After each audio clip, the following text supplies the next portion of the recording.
Kenapa lah istri saya ini, suami saya ini selingkuh? Padahal kita mungkin gembira dengan pasangan orang lain yang selingkuh. Pasangan orang lain selingkuh gembira, biar hancur semuanya. Anda gembira? Anda gembira dengan keburukan orang lain? Kata Nabi SAW, keburukan orang lain akan dihilangkan oleh Allah dan menimpakannya untuk Anda sendiri. Maka berhati-hati. Ini keadaan yang sangat buruk. Jemaah sekalian yang saya hormati, dalam hadis lain dihasankan oleh Syuaib al-Arnaud dalam kitab Jami'ul Usul, beliau mengatakan, Nabi sallallahu alaihi wasallam bersabda, "Man 'ayyara akhahu bi dzambin lam yamut hatta ya'malahu." Ya salam, ini hadis menakutkan sekali. Kata Nabi SAW, siapapun yang mempermalukan orang lain disebabkan karena dosanya, dosa tapi antara dia dengan Allah, tiba-tiba Anda mempermalukan. Kata Nabi, man ayyara akhahu bidzambin, siapapun yang mempermalukan seseorang disebabkan karena dosa, lam yamut hatta ya'malahu, dia tidak akan mati sampai dia benar-benar melakukan dosa yang sama. Ya, jadi dosa orang lain, tugas Anda adalah menyampaikan nasihat. Tapi bawa dosa orang lain kemudian peluang untuk mempermalukan, Nabi SAW berjanji. Kata Nabi, siapapun yang mempermalukan orang lain karena satu dosa, maka dia tidak akan mati sebelum melakukan dosa itu. Nah, jadi hati-hatilah jemaah sekalian yang saya hormati. Jemaah sekalian yang saya hormati, dalam hadis lain riwayat Imam Tirmizi, ini masih soal syamata. Nabi sallallahu alaihi wasallam, hadis dari Abdullah bin Umar. Abdullah bin Umar radhiyallahu anhu berkata, suatu hari Nabi sallallahu alaihi wasallam naik mimbar. Dengan suara yang lantang beliau berceramah. Kata Nabi sallallahu alaihi wasallam, ya ma'syara man aslama bi lisanihi wa lam yufdil imanu ila qalbi. Wahai kalian orang-orang yang mengaku iman dengan lisan, tapi iman itu tidak ada dalam hati kalian. La tu'dzul muslimin, jangan kalian menyakiti orang-orang Islam. Wala tu'ayyiruhum, dan jangan kalian mempermalukan orang Islam. Wala tattabi'u auratihim, dan jangan kalian mencari-cari kelemahan dan kesalahan mereka. Jadi ini ada 3 larangan. La tu'dzul muslimin, jangan kalian menyakiti siapapun yang memiliki Islam. Subhanallah, binatang saja tidak boleh disakiti. Ya, maka kata Nabi SAW yang pertama, la tu'dzul muslimin, jangan sampai kalian menyakiti siapapun kaum muslimin. Yang kedua, wala tu'ayyiruhum, dan jangan pernah mempermalukan orang-orang Islam. Nomor 3, wala tattabi'u auratihim, dan janganlah kalian mencari-cari kelemahan dan kesalahan mereka.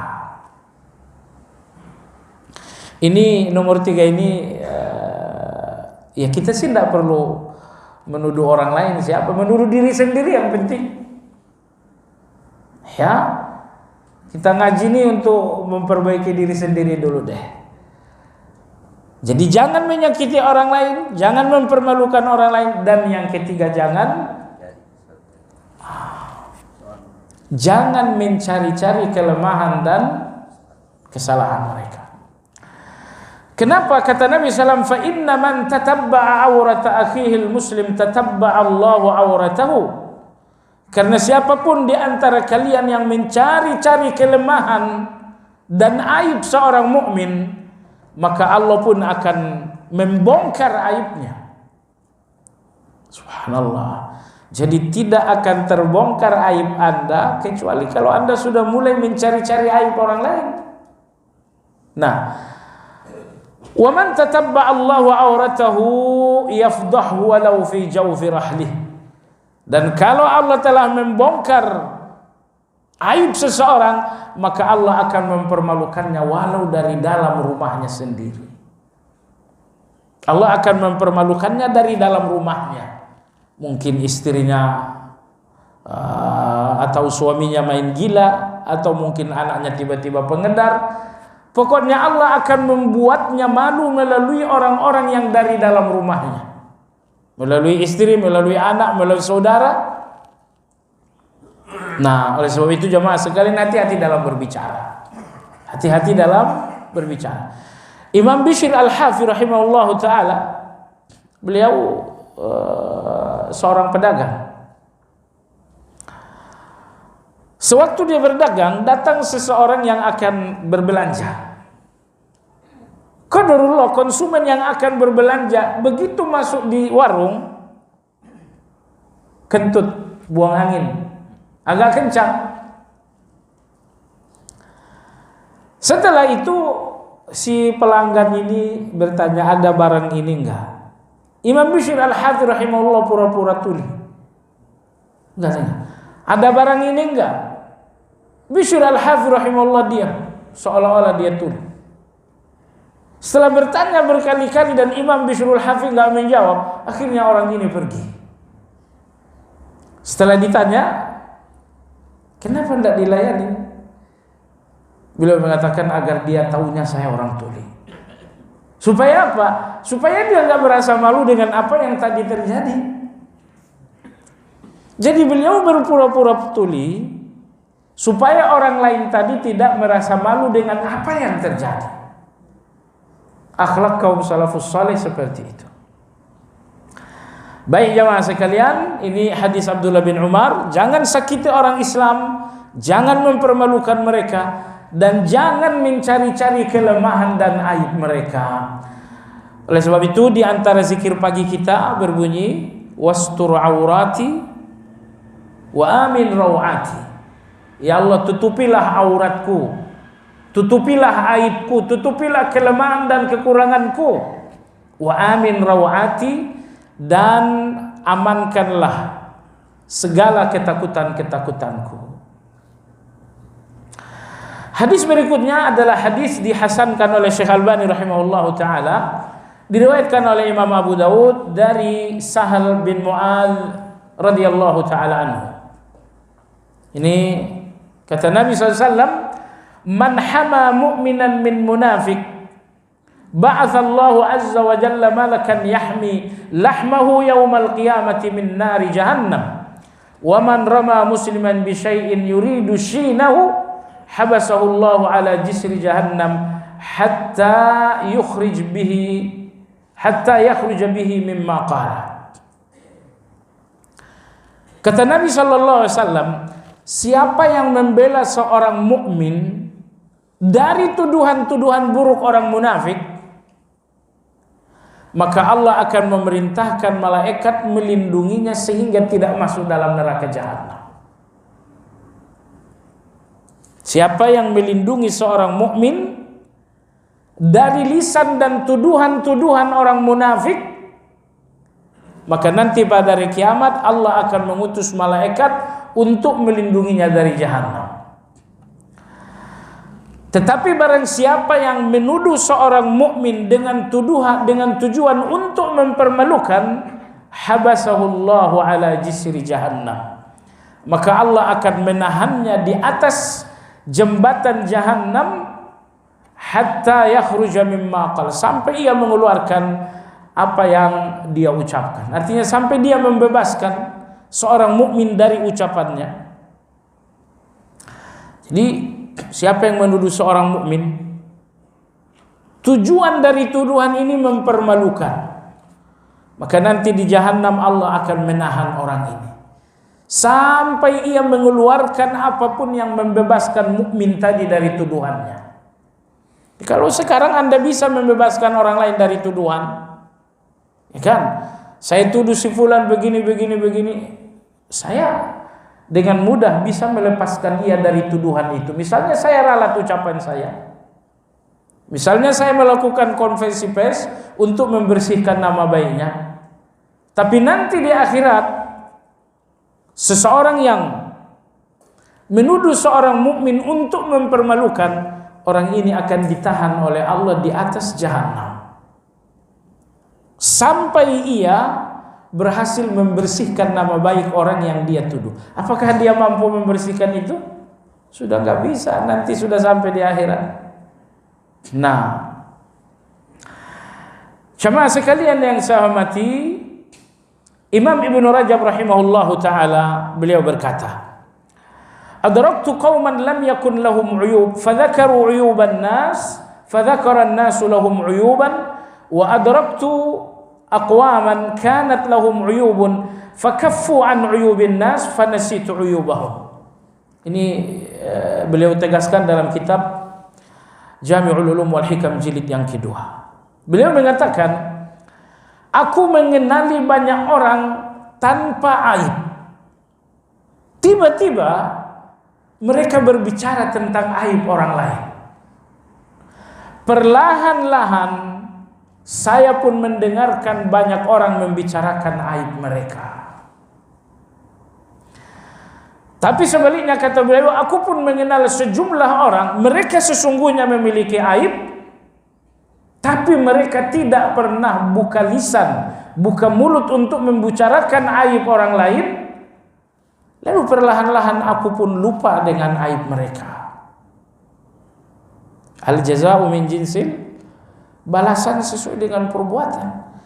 Ada orang-orang saya kenal bertahun-tahun dan saya nggak tahu mereka punya aib, tapi pada suatu hari ternyata mereka membuka aib orang lain. Kemudian kata Ibnu Rajab, tidak lama kemudian muncullah orang-orang yang bercerita membongkar aib mereka. Oleh sebab itu penyair Arab mengatakan, tahan lidahmu dari aib orang lain, karena orang lain pun punya lidah untuk aibmu. Tahan lidahmu untuk aib orang lain, karena orang lain pun punya lidah untuk aibmu. Sepanjang Anda menahan lidah untuk aib orang lain, orang akan menahan lidah untuk aib Anda. Tapi pada saat Anda mulai membuka mulut, menelanjangi aib orang lain, maka orang lain pun akan buka mulut untuk menelanjangi aib Anda juga. Yang kedua, kata Imam Ibnu Rajab, aku pun mengenal orang-orang yang punya aib, tapi mereka tidak pernah membuka aib orang lain. Perlahan-lahan aib itu pun aku lupakan. Aku abaikan, aku tidak pedulikan.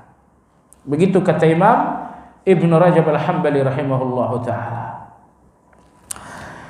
Jemaah sekalian yang saya hormati, ada satu doa Nabi kita diriwayatkan oleh Imam Hakim dari Abdullah bin Mas'ud. Kata Nabi sallam, Allahumma hafadni bil islami qa'imah. Ya Allah, jagalah aku dengan Islam saat aku berdiri. Wahfadni bil islami qa'idah. Ya Allah, jagalah aku dengan Islam ketika aku duduk. Wahfadni bil islami raqidah. Jagalah aku dengan Islam ketika aku berbaring. Wala tusmit bi aduwan wala hasidan. Dan janganlah jadikan keadaan burukku kegembiraan bagi orang-orang yang dengki. Ini yang ingin kita garis bawahi. Kata Nabi, wala tusmit bi aduwan wala hasidan. Ya Allah, jangan jadikan keadaan burukku kegembiraan bagi orang-orang yang dengki dan musuhku. Ini doa Nabi kita nih. Wala tusmit bi aduwan wala hasidan. Jangan jadikan keadaan burukku menjadi kegembiraan bagi musuhku dan bagi orang-orang yang dengki dengan aku. Dan di antara doa Nabi SAW diriwayatkan oleh Imam Bukhari dan Imam Muslim, bahwa Nabi bersabda, Allahumma inni a'udzubika min jahdil bala wa darkis syaqa wa su'il qada wa syamatatil a'da. Bahkan ini doa diperintahkan oleh Nabi SAW. Kata Nabi, ta'awwadhu min arba'. Berlindunglah kepada Allah dari 4 hal. Yang pertama apa? Jahdil bala. Berlindunglah kepada Allah dari ujian yang terlalu berat. Wasu'il qada wa darkis syaqa. Berlindunglah kepada Allah dari mengalami keadaan celaka. Wasu'il qada. Berlindunglah kepada Allah dari takdir yang buruk. Yang terakhir, wasyamatatil a'da. Berlindunglah kepada Allah dari kegembiraan musuh-musuh. Nah, tadi dalam hadis Ibnu Mas'ud, Nabi kita mengajarkan doa, wala tusmit bi aduwan wala hasidan. Ya Allah, jangan jadikan keadaan burukku kegembiraan bagi musuh dan pendengkiku. Nah, sekarang beliau mengajarkan doa lagi, wasyamatatil ada. Lindungilah aku ya Allah dari kegembiraan musuh-musuh. Dua doa ini diajarkan Nabi sallallahu alaihi wasallam menunjukkan betapa buruknya syamata. Kalau Allah tidak terlibat melindungi Anda nggak akan terhindar dari syamata itu. Jamaah sekalian yang saya hormati, Imam Ibrahim beliau mengatakan, "Lau sakhirtu min kalba khasyitu an ahura kalba." Allah Maha Adil, kata Imam Ibrahim Al-Harbi, sekiranya aku merendahkan ke anjing, aku akan khawatir akan berguguk seperti anjing. Artinya, jangan syamata, jangan bergembira atas keburukan orang lain. Keburukan itu akan terjadi dalam diri Anda. Sampai-sampai Imam Ibrahim mengatakan, sekiranya aku menghina anjing, aku khawatir gugukan anjing akan ada dalam diriku. Betapa tidak bolehnya menghina, betapa tidak bolehnya menuduh, betapa tidak bolehnya melakukan syamata. Terakhir jamaah sekalian, Imam Ibnu Qayyim nanti akan kita temukan di sini. Beliau mengatakan, wa kullu ma'siyatin ayyarta bihi akhaka fahiya ilaik. Setiap maksiat orang lain yang selalu kau gunakan untuk mempermalukan, maka maksiat itu cepat atau lambat akan terjadi dalam diri Anda. Kullu ma'siyatin ayyarta biha akhaka fahiya ilaika. Setiap maksiat orang lain yang kau gunakan untuk mempermalukan, maka maksiat itu akan terjadi dalam dirimu. Maka hati-hati jamaah sekalian yang saya hormati. Nah, jamaah sekalian yang saya hormati, itulah yang dimaksud dengan asyamata.